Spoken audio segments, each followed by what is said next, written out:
Hello, this is Anke for Golden Camera, and I have the pleasure to talk to the director of Smallfoot, Karey Kirkpatrick. Karey, you know, the great thing about animators is they can research whatever they draw. So, like if you do lions, you can go into the Serengeti or something. Yeah. If you do something about flying, you can go into an airplane. But how the heck do you research Yetis? In your imagination, I guess.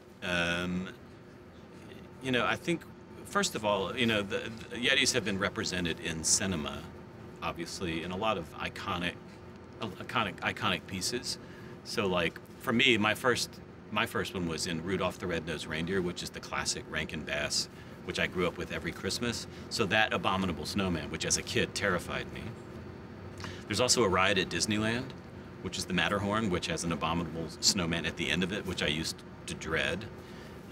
And then things like Monsters, Inc. have an abominable snowman in them. And so we did a little bit of research on where the myth of the Yeti might have started. And they seem to be sort of in the simian, you know, somewhere between bear and ape. So that was probably where we started. Yeah. And it's a fable.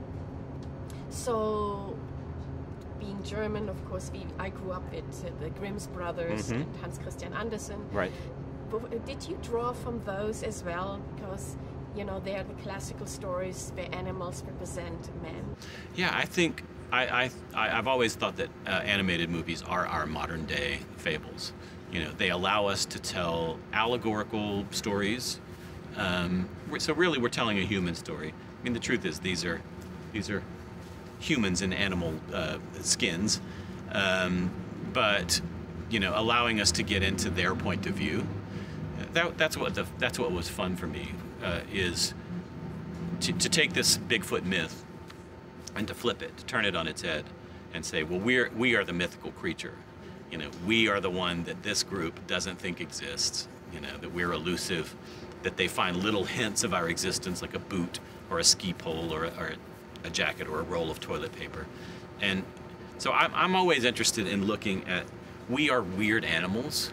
We don't think we are, because it's hard to see yourself that way, but to look at us through a different character, you know, a different species point of view is always fun. So this movie encourages kids to ask lots of questions. Will parents hate you for that now?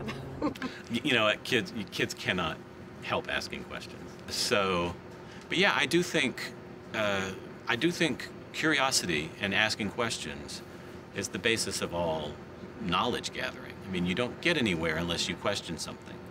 I remember when we were writing this movie, finding this Albert Einstein quote, which it's like, it's not that I am more intelligent than anyone, it's that I am insatiably curious. So you don't get to E = mc² without a lot of curiosity and a lot of wonder, a lot of looking at something and going, maybe it is not the way we have always thought it would be. That is the basis of all discovery, of all invention, of all forward progress. You know, when Galileo looked up at the sun and said, I don't know, maybe it doesn't revolve around us, maybe we revolve around it. This is something that we all take as known science today, but back then that was a revolutionary, heretical idea. So Migo, in our world, where they're told Smallfoot doesn't exist, to come in and say, I saw one, you know, he's the Galileo of his community.